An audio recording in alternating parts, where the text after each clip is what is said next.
其实，在还没有写关于母语的这些作品的时候，我以前都是写中文歌。事实上，我的中文歌也蛮多的这样子。如果早点出专辑，我应该也是那个吧，最佳新人吧。就看人家严杰跟文丽安都接班了，我也很想要接班啊。一人接一个嘛，我要接谁的？接陈建年的好吗？他还没有下班，他还没有下班，很快啊！他还没有下班了，他还在上班，在兰屿当警察。好，应该如果认识我的朋友比较少听到我唱中文的作品，然后给大家听一个好了，很轻松的。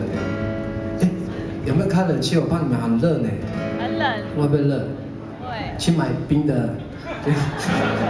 如果没有钱，加冰块就好，用喊的，会凉快一点点。哎，你们有没有穿那个？我探探发消息，今天都没有人穿比较清凉一点。这边。清凉不是叫你带潜水镜，这边没有地方可以玩水。好，下次，我们下次啊，这次失策了。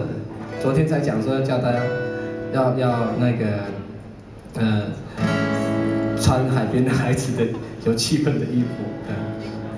好，没关系，我原谅你们，这么好的偶像。想自己啊，我通常都是这样，你不要太在意哦，好不好？好，这首中文歌叫《深夜》。那听说今天有歌后会来，然后我故意唱给他听的，因为我想要写歌给他这样。人家江蕙都找我写歌了。试